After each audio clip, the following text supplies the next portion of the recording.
ధనుసు రాశి వారికి అర్ధాష్టమ రాహు సంచార స్థితి దోష కారణం చేత ఆషాఢమాస పూర్ణిమ ఆషాఢమాస బహుళాష్టమి సందర్భంగా ఎలాంటి విధి విధానాలు పాటించాలో ఈ వీడియోలో సవివరంగా సంపూర్ణంగా తెలుసుకుందాం.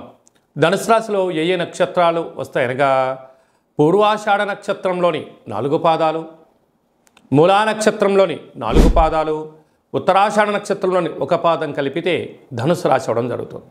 చాలామందికి పుట్టినటువంటి కాల సమయంలో డేటా బర్త్లో లేనటువంటి కారణం వలన పేరు యొక్క మొదటి అక్షరాన్ని అనుసరిస్తూ రాశిని తెలుసుకునే ప్రయత్నం చేద్దాం.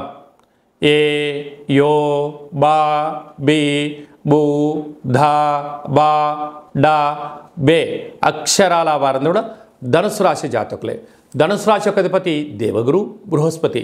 వీరికి తృతీయంలో శని భగవానుడు వక్రగతి స్వక్షేత్రంలో సంచారము చేయడం వలన తల్లిదండ్రులతో, అన్నదమ్ములతో, అక్కా చెల్లెలతో పార్ట్నర్షిప్ వ్యవహార కార్యక్రమాలు చేసే వాళ్ళందరూ కూడా ఒకవైపు మీరు ఒకవైపు ఉండడం జరుగుతుంటుంది.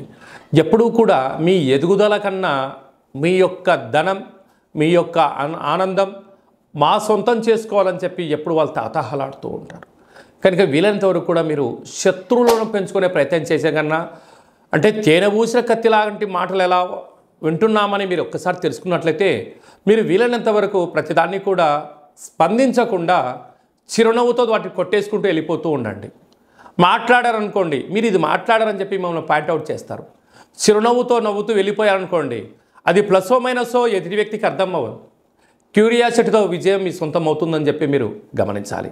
అర్ధాష్టమ రాహు, మీ యొక్క శ్రమ వారికి ఎదుటి వ్యక్తి అవసరం లేదు, మీరు ఎంత కష్టపడ్డారో అనేది అవసరం లేదు.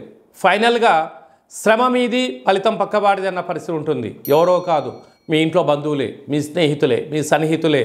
మీ కష్టం కన్నా మీ యొక్క ఆదాయం వారికి కావాలి అని అనుకుంటూ ఉంటారు. కనుక దయచేసి అప్పులు ఇవ్వద్దు, అప్పులు 2 తెచ్చుకోవద్దు. వీలైనంత వరకు మీరు ఏదైనా ఒక పని ప్రారంభించేటప్పుడు విజయం సాధించేంత వరకు మీరు మౌనంగా ఉండే ప్రయత్నం చేయండి. విజయానికి అడ్డంకులు ఉండవు అని చెప్పి మీరు గమనించాలి.